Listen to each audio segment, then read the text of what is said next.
Hi everybody, thanks so much for coming. It's great to see everybody. I am going to start with a question that people, so if I don't talk about this, what will happen at the end is somebody will inevitably say, why did you get interested in Indian food? So I'm going to start with that, but it also will position how I've come to write this book. So I'm going to start with that. I'll talk for about 45 minutes and then there'll be questions. So maybe hold your questions until the end, and hopefully we can have a nice discussion. So this is my latest book, the sort of subtitle of this is India's Food on the Move. So this was something that I've only seen relatively recently, and this was going into like a gas station in Delhi, and suddenly all this food's available. So these are my other books on India's food. So one, Flavours of Delhi, a cookbook from Hazrat Nizamuddin Basti, and the Penguin Food Guide to India. So the Penguin Food Guide is, I've written about the food of every state of India and some sub-regions within those states. Now that's a 170,000 word book. It took me many, many years to write that, and I was just scratching the surface. It would take a very hefty set of encyclopedias to capture all the different foods, foodways, food types of food that are in India. So this was my start. I make no claim that it covers everything. It's more of an overview. So just to position myself, and what I'm going to talk about is I'm obviously not Indian. And so that's got some good points. So I am an observer here. I have spent a lot of time here. I've lived here for periods. I have a partner who's Indian, who lives in Delhi. But I'm an observer, and I think that what that gives me is I notice a lot of things that you won't notice because you're immersed in it. And I find that what happens when I talk about this book, I see people nodding and they're like, yeah, that's what's happening, and I've noticed it, but I've never thought about it. So I've put the thought into it. But I also acknowledge that because I'm not Indian, I might miss nuances. I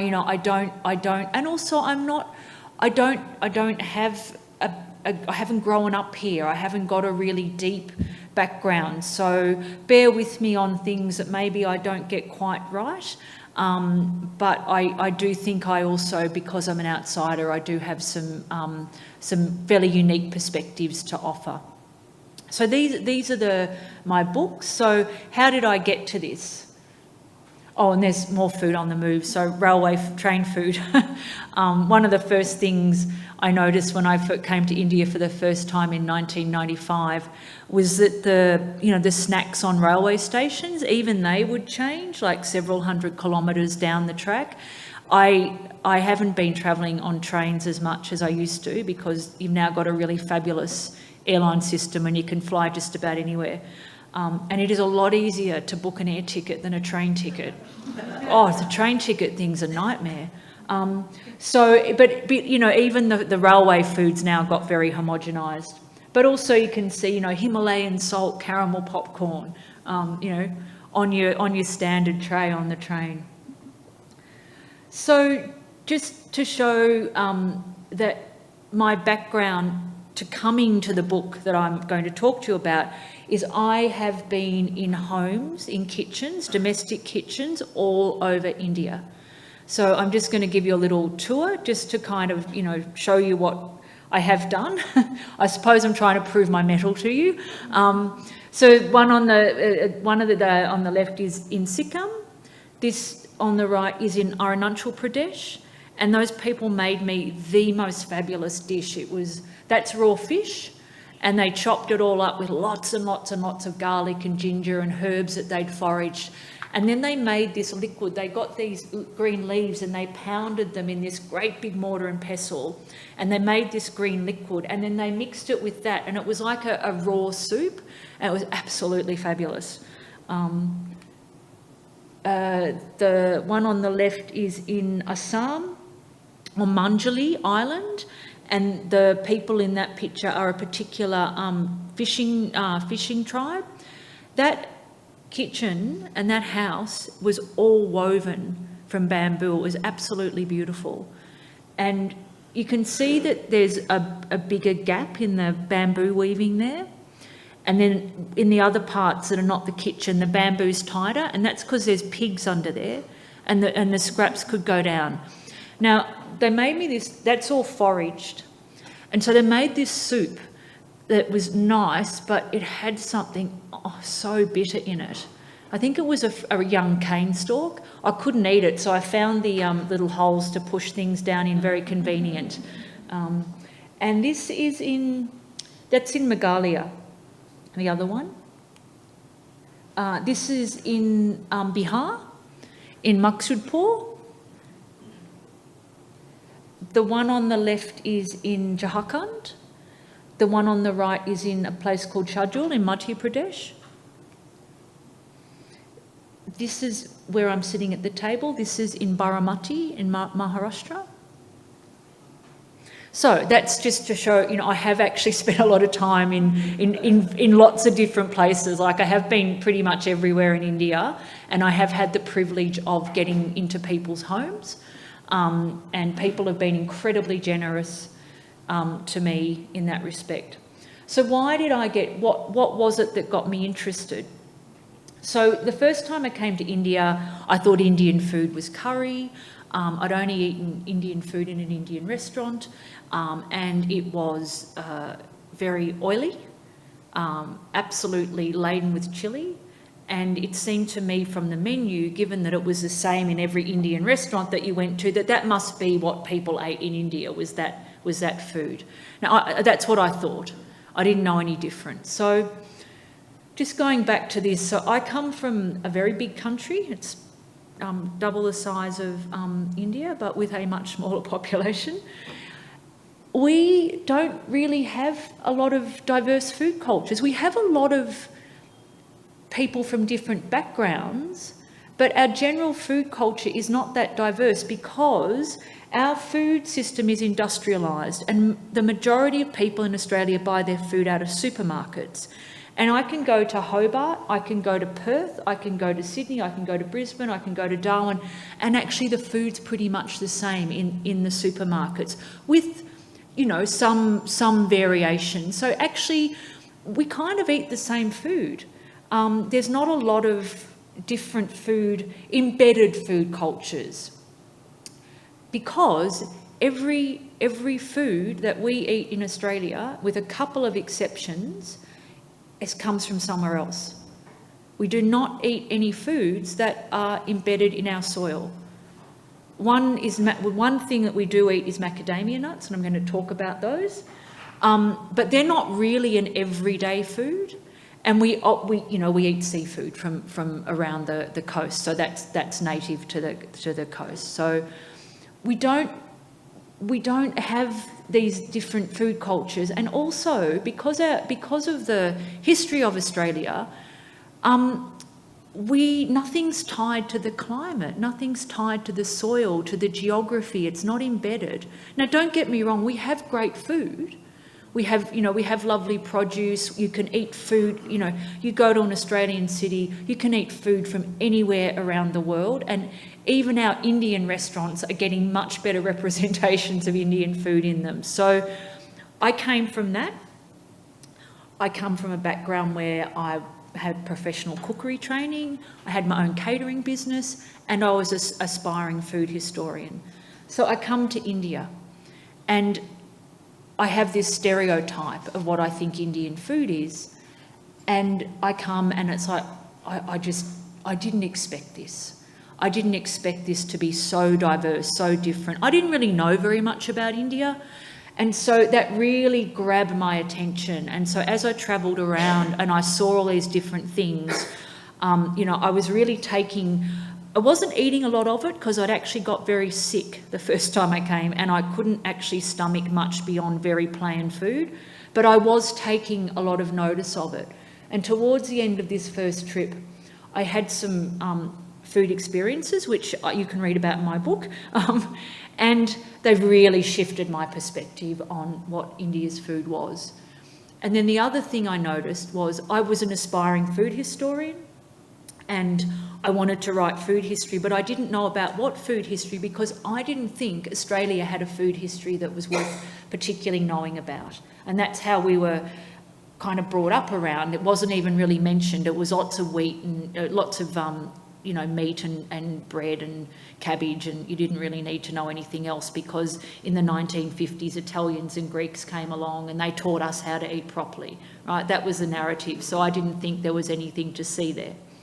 And there is, and I actually have India to thank for that, because my work on India was what got me interested in Australian food history, which is my other area of interest. So that's how I got interested.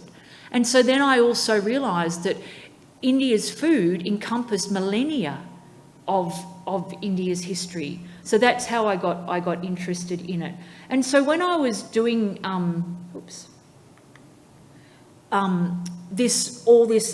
the first three books I showed you, I was very focused on, let's just say, traditional food. I know that's a fraught word, but let me just use that. So I was looking at what was abiding, what had been there for a long time, what was common in communities, and so I would go and explore that both in the field, and then I would do research around that, and I'd talk to people. So that's what I was focused on, was, let's say, the traditional. But then when I was doing that, particularly when I started doing the Penguin Food Guide, I was also noticing, whilst I was focused on the traditional, I was also noticing how India was changing around me. Just to backtrack, I came to India for the first time in 1995. So you've got liberalisation of the economy in 91. And so when I first came, there was still that kind of, Soviet-style economy. There was still kind of frugal India. You still couldn't get a lot of things. So I saw the tail end of that. So then I started noticing how things were changing. And so that's when I finished the Penguin Food Guide. I wanted to turn my attention to the now, what was changing now, what was happening in contemporary India. So having had that background and doing all that observation. And so the other part of that is I also have a general kind of food history understanding. And because I love 19th century British novels and Australian food history in the 19th century, which is what I'm most interested in, is actually British food history as well. I know a lot about 19th century British, food, and that is tied to the Industrial Revolution, and the Industrial Revolution created a lot of significant change in Britain. And it's actually, Australia's like kind of a product of that. I could see the same things happening in India. Different technology, wasn't the steam engine, it was different technologies, but those same sort of, social, cultural changes were happening. And so I wanted to capture that, because I thought, wow, this is an amazing story. So one of the themes in the book, if we come to the kind of now, when I first came to India, I was fascinated about this inside-outside food, that food in the home was considered the best food. And people would say to me, when I'd say to them I wanted to learn about India's food, best food is in India's home, which I agree with, although there are some fabulous restaurants as well. And so this was really interesting to me, that there was this idea, and I also noticed sometimes, a lot of people, it's almost like they felt sorry for you that you had to eat outside the home, and that people might have only eaten outside the home because they were travelling. It wasn't something that you necessarily wanted to do, or, maybe you went to a restaurant occasionally as a special occasion. So this was really interesting to me because at that time in Australia, we were still in that stage where, it was all about restaurants and chefs, and that was where the best food was, and everybody was going out, and domestic food perhaps wasn't as valued as it's turned back to be as well. So I was really interested in this. So one of the themes in my current book is how food is moving from inside the home to outside the home, and how outside food is coming into the home more. So this is, do you know what this is from? So 1991, this is what Manmohan Singh quoted Victor Hugo when he was announcing the economic liberalisation. And he's absolutely right. That unleashed an unstoppable force. And of course, what that unleashed was economic change, and it unleashed, it made a lot more people in India had a lot more, had a lot more money, they had a lot more leisure income.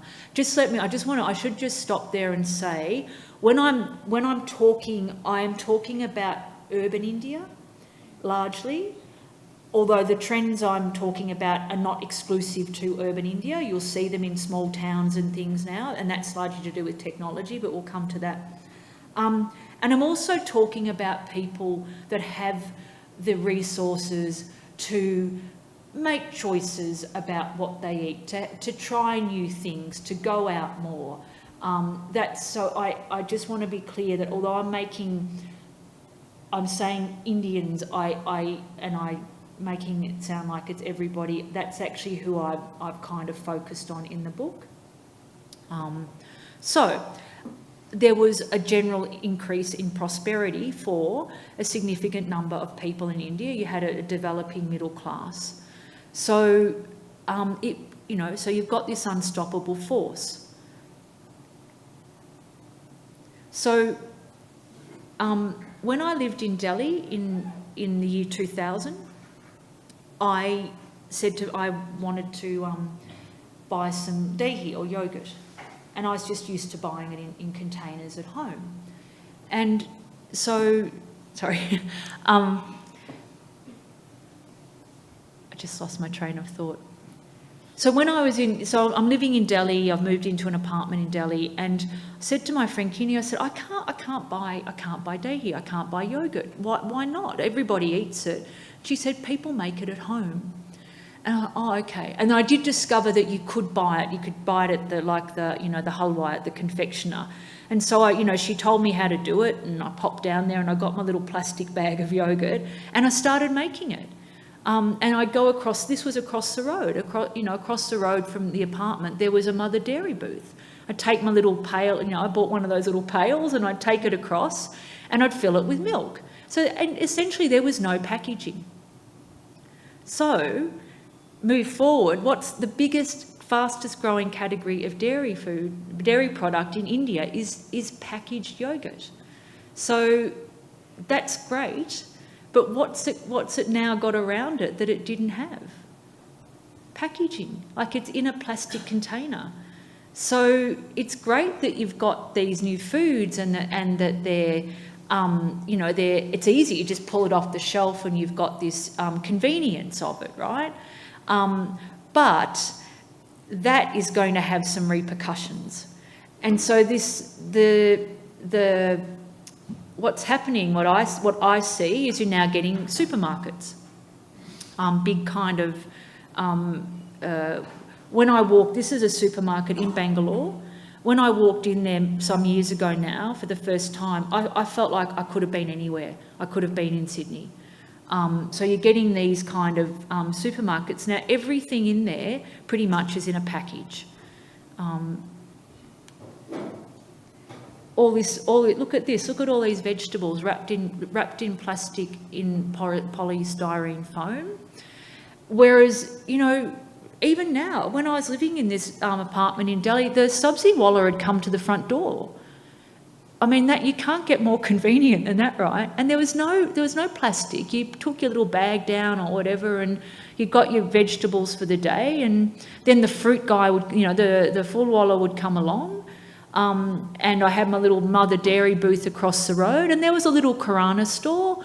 And if you needed, and they did have some packaged food. If you wanted some spices, they put them in a little newspaper twist. And so it was very, I suppose it was, there wasn't a lot of extraneous packaging.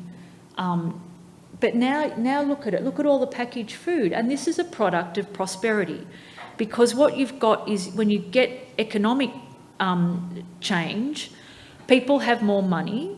And so they can afford, like if you've got 20 rupees and that's all you've got to buy your lunch, you are going to buy something that you know is going to work for you. You know you're going to like it, you know it's going to fill you up, because if it's something you don't like, you haven't got any more money to spend on any more food for that day. But if you've got 100 rupees, you can afford to take a chance. You can afford to try something new. You can go, well, if I try that new thing, I'm not really sure what it is, but I can try it, because if I don't like it, I can get something else. That's a very simplistic kind of crude argument, but that's what happens. People have more disposable income, so they can try new things. So then what happens is you get companies go, oh, there's more disposable income there, so we can start bringing new products in.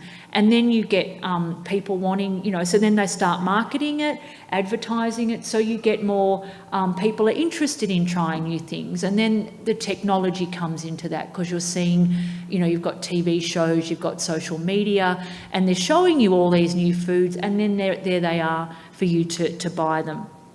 So this, even get Australian Tim Tams.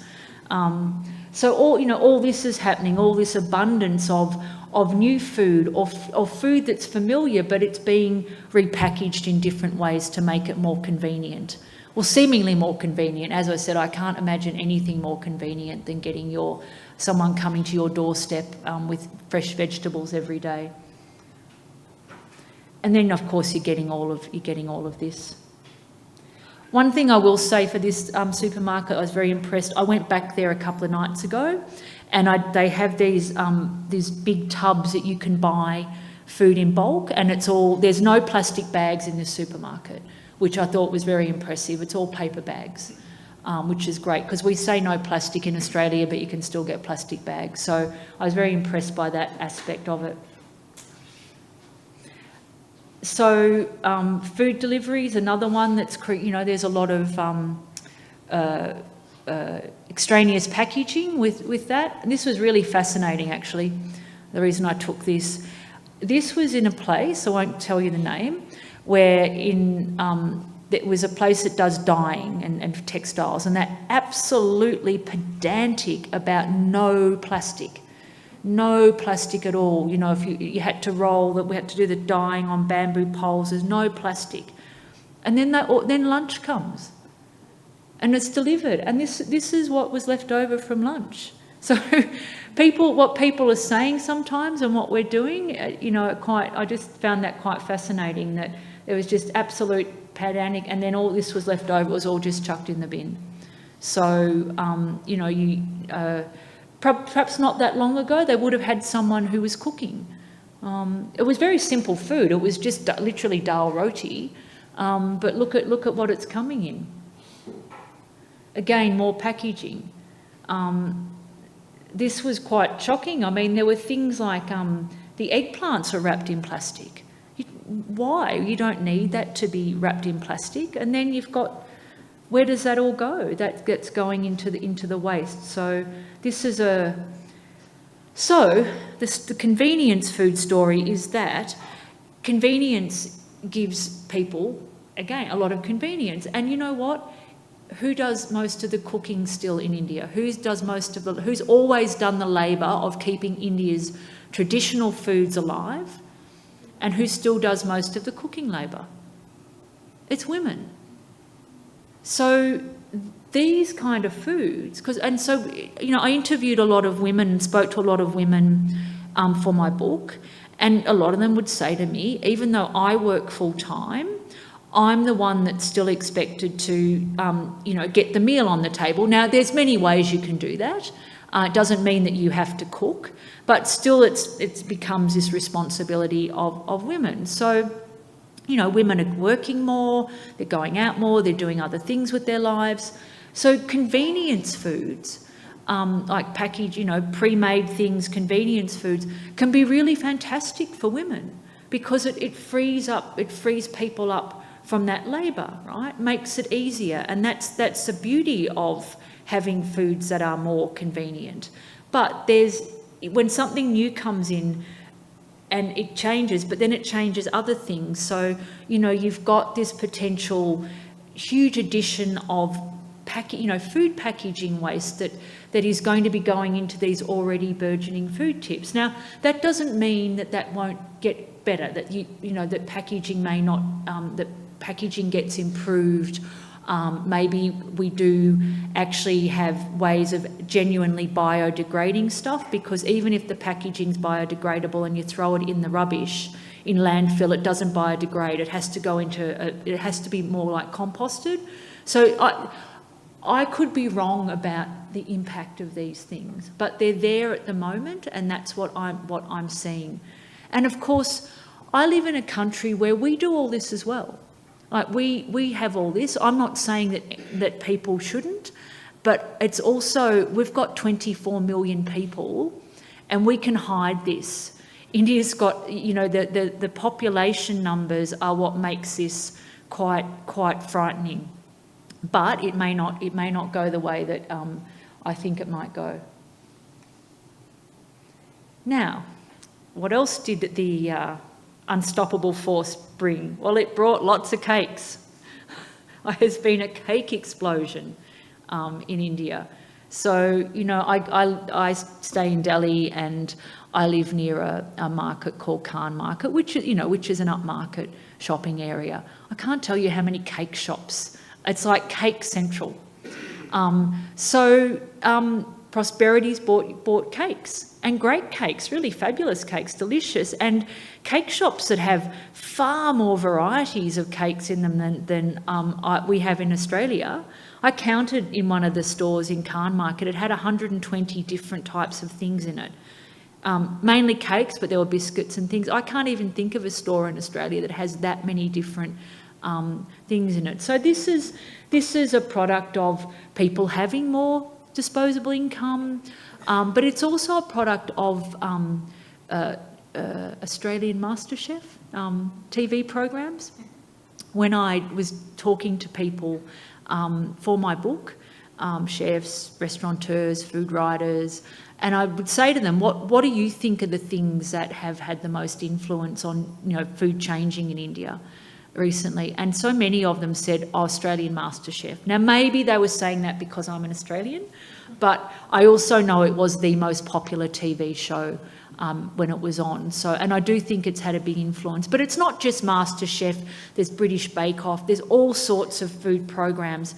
And the other thing about food programs is you can't taste it, you can't smell it, but you can look at it, and cakes and fancy desserts look really fabulous in visuals. So, and then of course you've got the social media as well, with all the pictures and things of food. So I believe that had a big influence on this sudden explosion of European style cakes and baked goods.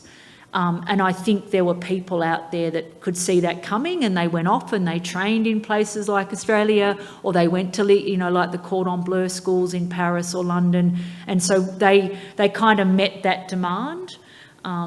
So there's lots of, and chocolate as well. There's an absolute boom in chocolate in India. Locally made chocolate, not imported chocolate, but I mean, there's a lot of imported chocolate as well. So this kind of these I suppose not frivolous, but these kind of extras that you can now have in your diet. So the other thing that why I've got this here is how does the influences that are changing consumer behaviour, and as I say, television, social media. Just going back to the cakes, another aspect of that, is that people are travelling more, and even things like you've got a lot of students coming to places like Australia, and they're enjoying a cafe lifestyle, and there's a fellow in the north that came to Australia to train as a pastry chef, and he now has a chain of things called Nick's Baker, and he has a lot of, European style food. So there's that influence is coming in from people travelling and going overseas to study, etc. as well. So that creates a demand for these sort of things. So another thing I should have said at the start is, whilst I'm kind of singling things out a bit, none of this happens on its own. Like it's all interrelated. The economic stuff, technology, it all comes together to make these changes. So how do we change consumer behaviour? So we can change it in many ways. So this is a story I want to tell about millets.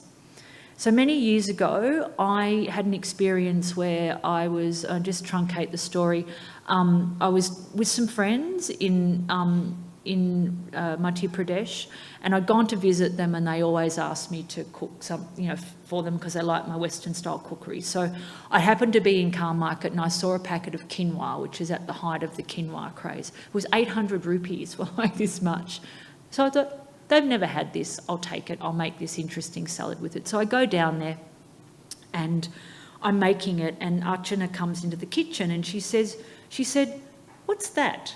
And I told her it was quinoa, and it came from, the Andes, and it was this greatest food trend, and, it was in vogue, and people were running around after it, and they're putting it in everything, and it was, meant to have this property and that property.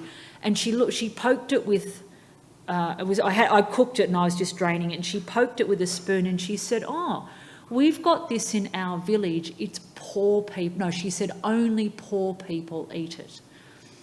And I thought, I didn't think they grew quinoa in India. And you didn't. So what we worked out she was talking about was millet.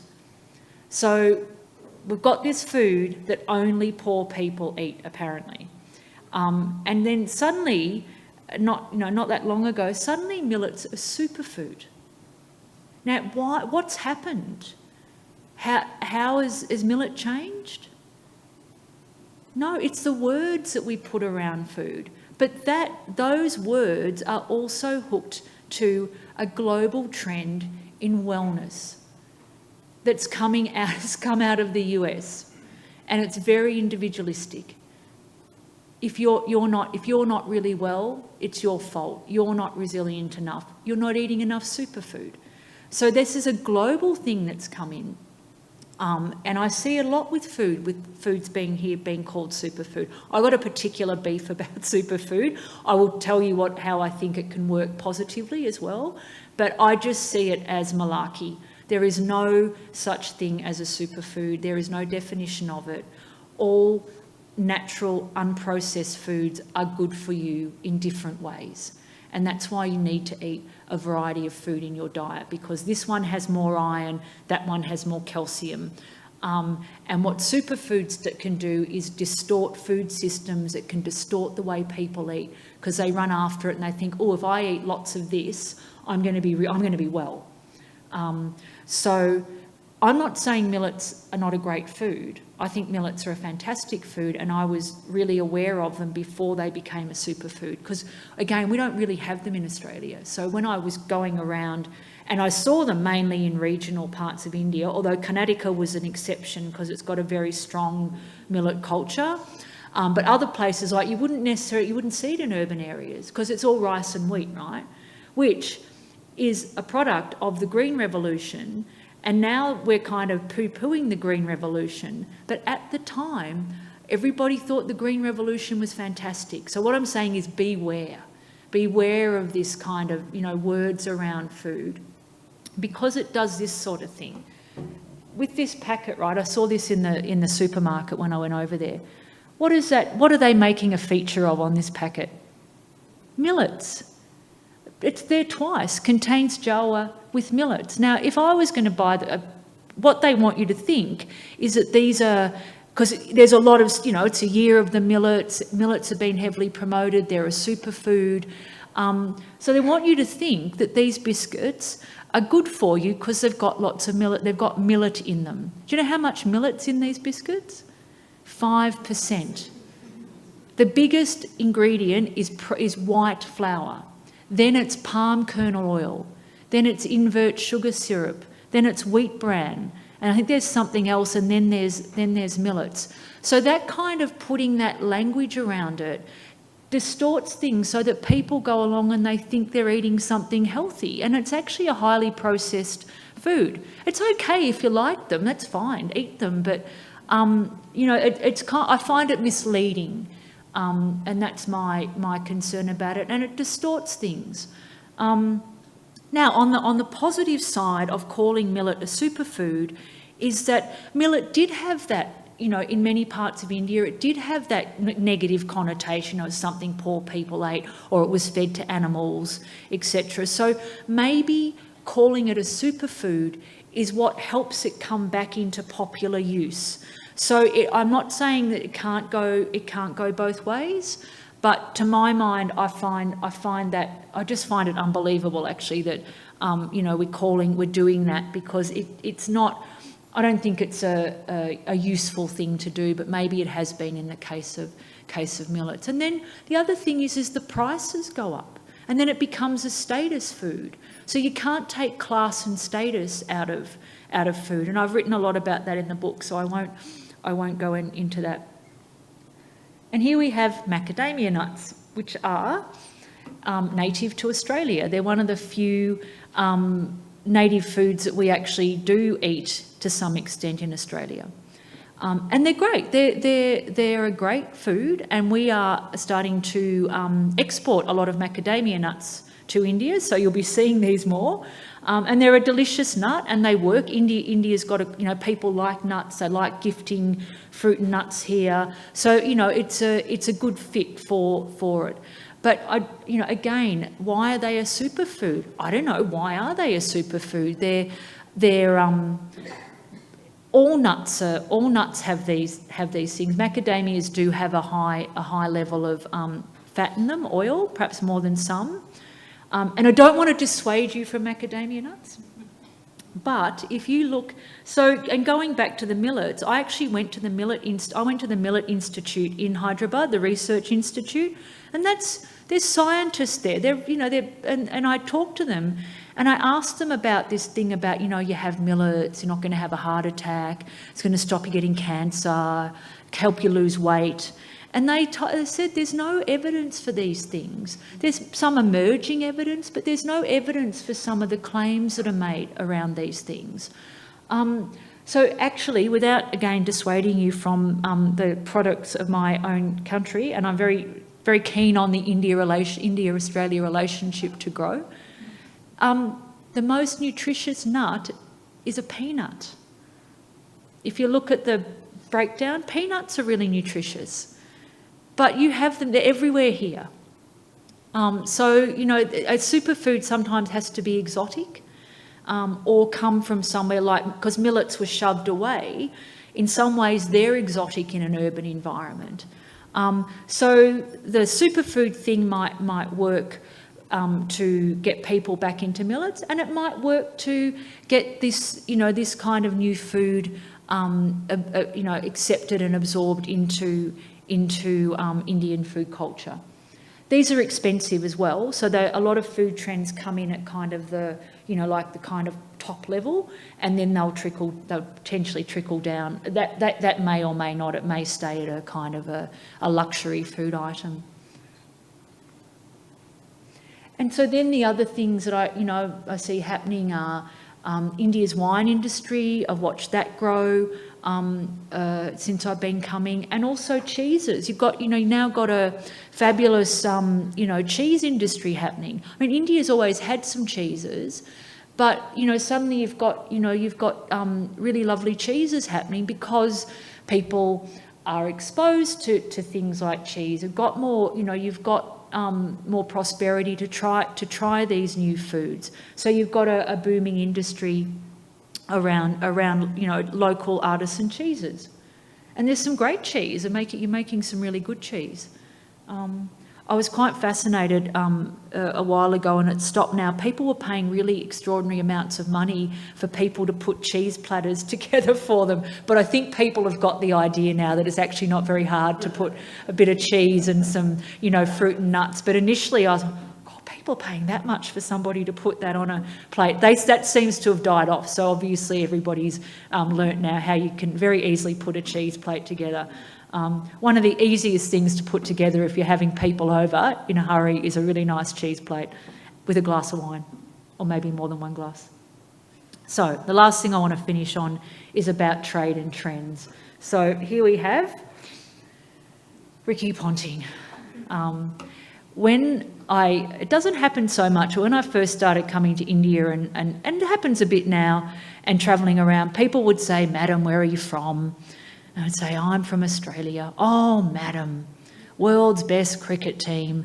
And they'd reel off names, and there'd be variations depending on their age, and there'd be, David Boone, Shane Warne, again, depending on age. Others, I'm not a huge cricket follower, so I didn't even know some of the cricket names. Brett Lee, but everybody says Ricky Ponting. Something about Ricky that resonates here.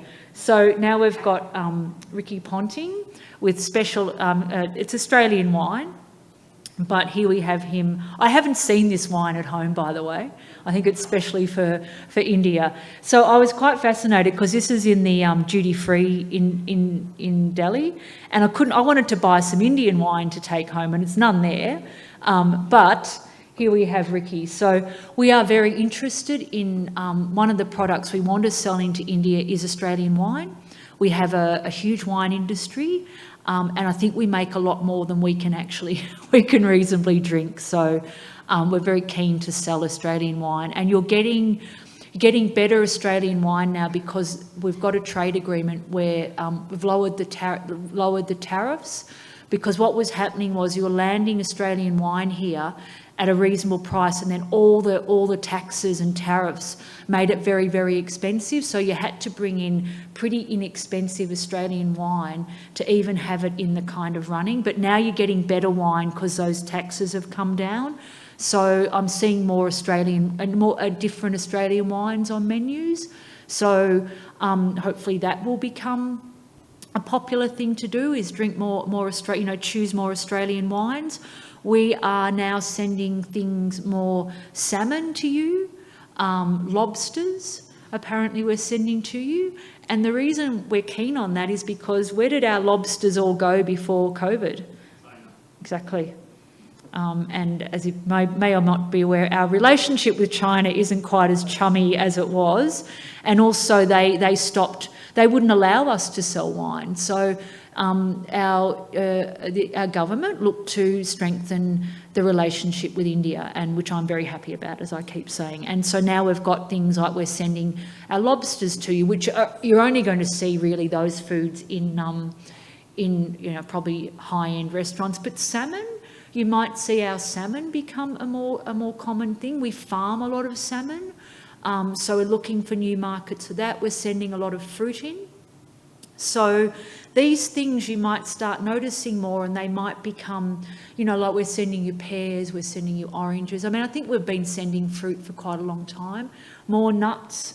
So some of the trends that you might see, or the new foods, they're about, there's a political thing happening with them. And they will potentially affect trends into the future.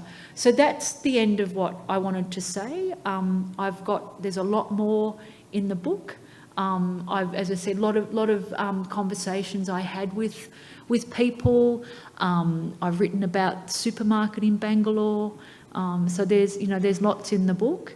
But I'd be happy to answer any questions. If people have got questions, comments that you'd like to make. Did you have a question, or?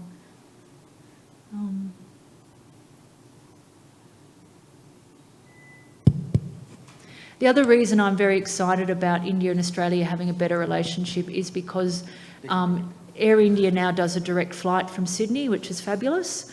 So I love that. That's only relatively recent. Before you had to stop over in Asia somewhere. So I'm very keen for that.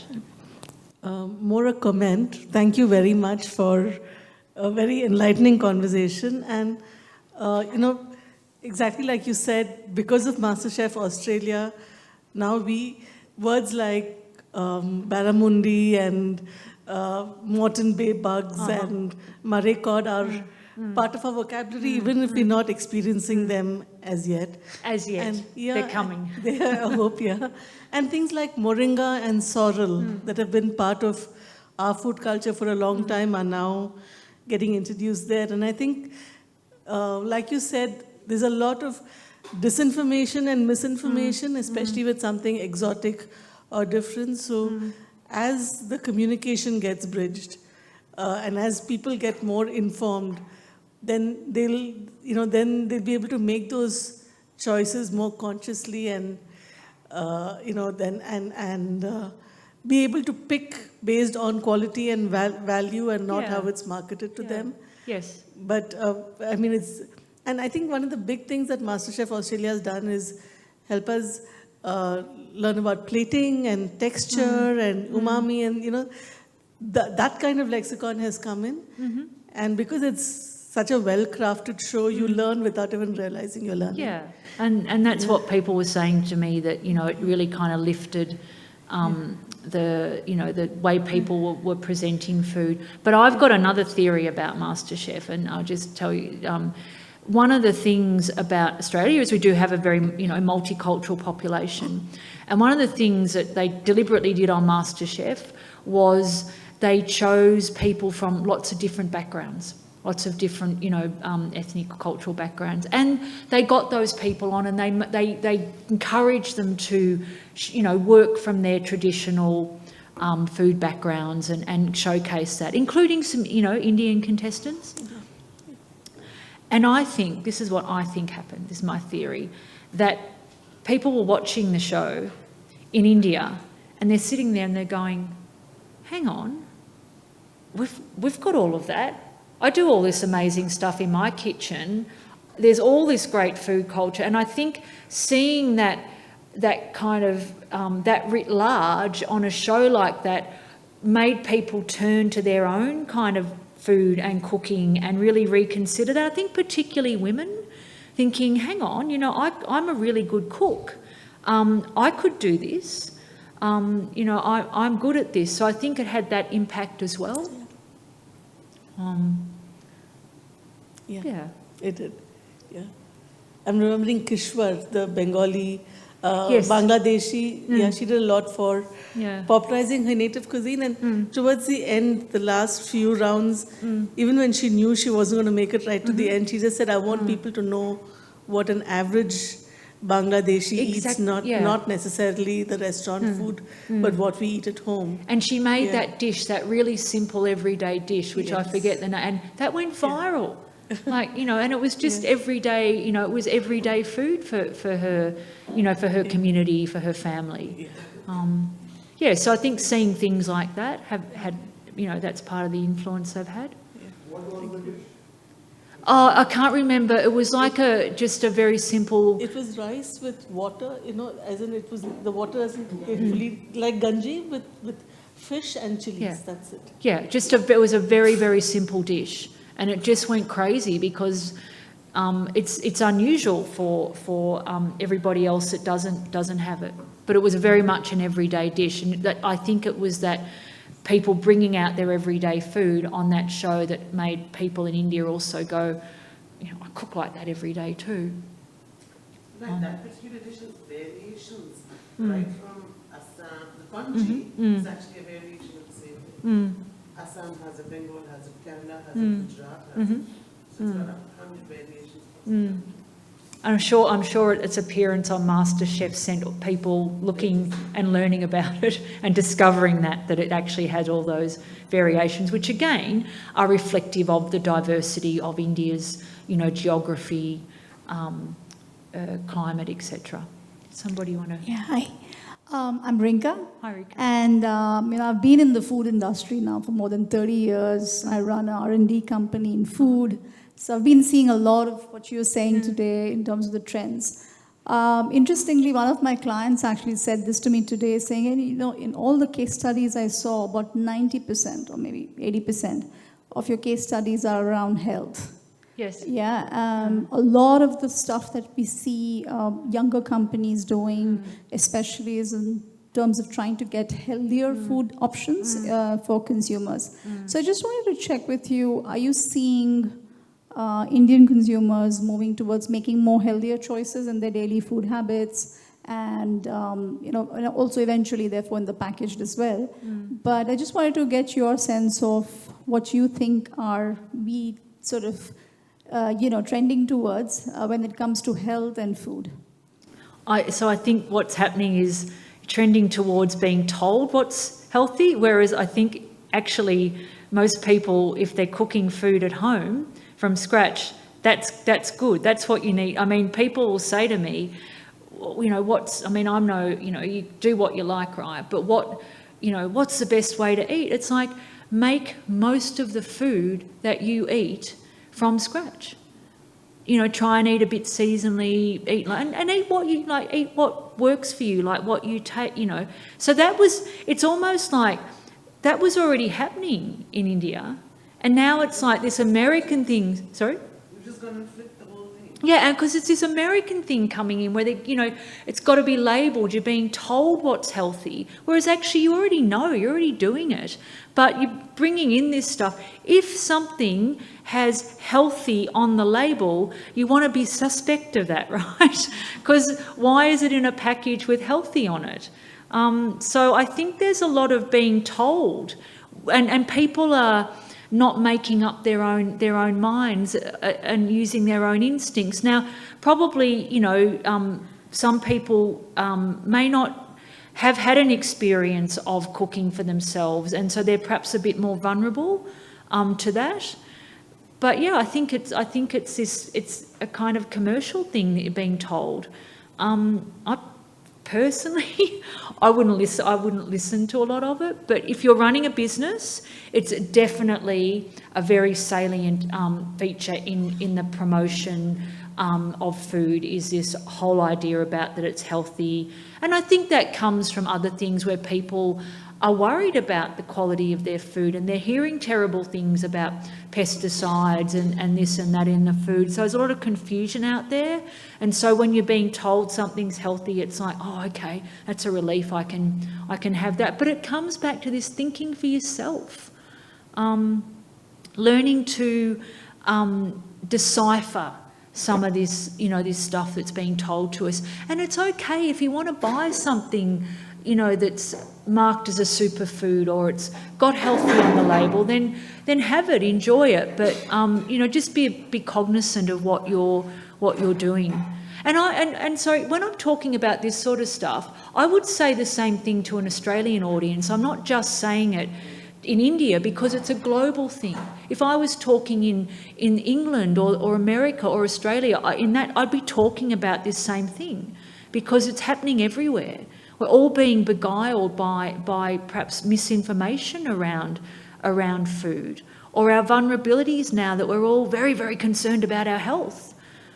Whereas actually we're probably all very perfect, you know, most of us are probably, short of people having, you know, I know people have health conditions and things, but actually probably most of us are pretty healthy.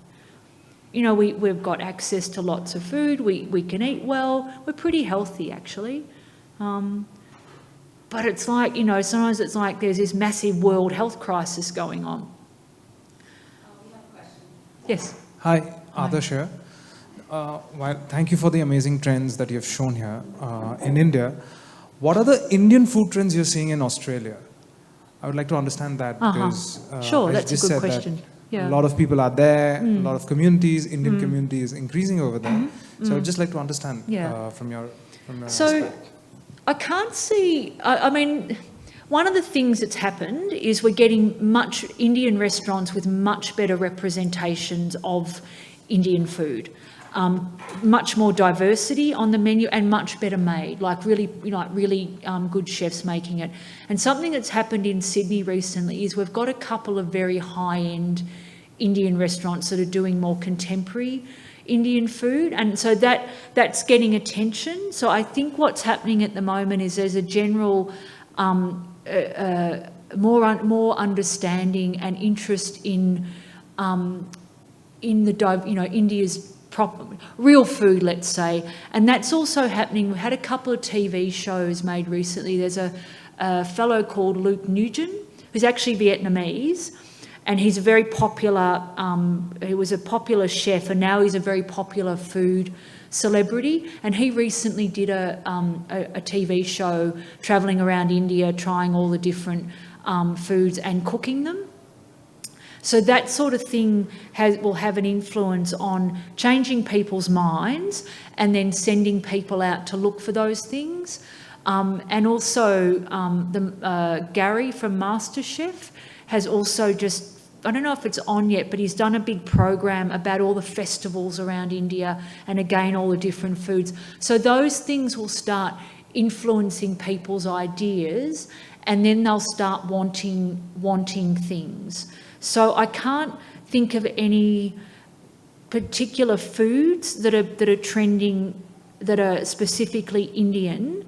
Some of the things that have again come through America. Like we've had the turmeric latte trend, which is basically haldi doodh, but that's come via America. And I'm sure most people still don't know that turmeric latte is actually haldi doodh, and it's come out of India. So I can't say anything in particular yet, but it's coming. Also, don't forget that we're chefs and restaurateurs and even food always looking for new ideas, and India is going to be a source of new food ideas globally.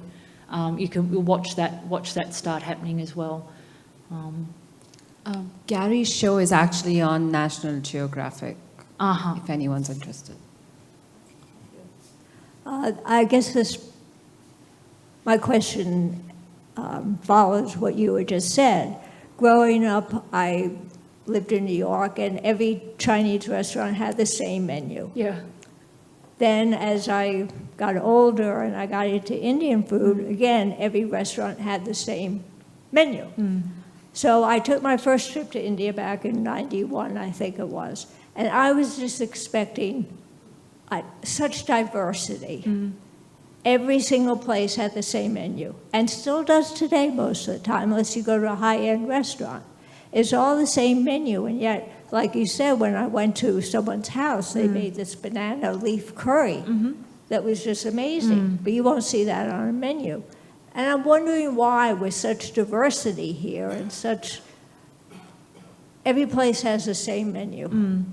It depends. That's true. It depends on where you're going. I mean, there is also a standard Indian restaurant menu in India as well. But there are. So my book, The Penguin Food Guide to India, also has lots of recommendations of when you're in a place where you can actually go and eat the regional food. And sometimes it takes a bit of digging, but it's becoming more. There's a lot of really nice restaurants. It's quite a trend for regional food to be in restaurants now. So it's there. I think maybe you've just got to know how to look for it. I've seen it in the higher end restaurants, but I haven't. I'll have to look better. Thank you. It depends on where you're going as well, I think, where you're travelling to. Any other questions, or Maybe we'll just take two more here. Okay. Thank you very much. I really enjoyed the session. Good. What's the one thing you found very unique in Indian food? Oh, there's not one thing. I don't know what to say about that. I suppose one thing I found really surprising is that what's the most common thing in India that's eaten in like all around the country? What do you think it is? Dal's one. Yeah, it's greens. It's like green, leafy green vegetables. And this, you've got to see this. You only see this in homes. Everywhere there'll be different types of greens, and someone might stir fry them. Like in the Punjab, obviously they kind of puree it and make saag that way. But in every home, there'll be leafy green vegetables.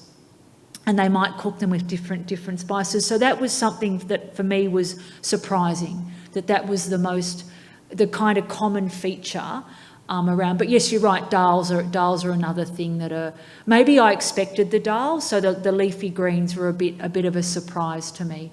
But in terms of unique, well, you've got a whole subcontinent of unique foods. So one more question? Yeah, do you think kangaroo meat will be available in India? Kangaroo meat? Yeah, is it available in Australia, isn't it? See, kangaroo meat is not something people eat. It's not.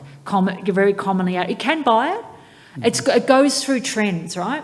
So at one stage it became a trend and then it disappeared. And I think it's actually kind of re-emerging, but it is not an everyday food by any means. But you can buy it. You're absolutely right. You can buy it, but it's not commonly eaten. Meat pies from Australia are supposed to be quite popular. Meat pies? Meat pies, yeah. I haven't seen them anywhere in India. Not yet. Maybe I haven't looked hard enough, but I haven't seen them. Yeah. It could be, they could easily be exported, brought in here, because they can be easily frozen and... Can be made here also. They could be made here, right. Yeah. They're just a meat and gravy and pastry. Yeah, it's in a way, yeah, exactly. Just not perhaps as much gravy in them. But yeah, the kangaroo thing is it's really not common. Okay. The last question is about the wine. Besides wine, do you have spirits which... Yeah, we've got a like again so what's happening in India, you've got lots of artisan gins, you've got artisan whiskey. That's a global trend. We've got lots of artisan gins in Australia. You can make gin in your bathroom, that's the other reason that it's, gin and those sort of things. So yes, we do have spirits. We're mainly we do drink a lot of wine now. We never used to. Our wine industry, again, I've got a whole story in the book about India's wine industry and comparing it to the development of Australia's wine industry, because ours is relatively new as well. But yeah, we drink a lot of wine and we do drink a lot of beer. We probably don't drink as much beer, and now we are drinking more spirits. Should we finish? Yeah. So with that, I'd like to thank Charmaine for this very insightful session today. Thank you. Oh, pleasure. Thanks for listening.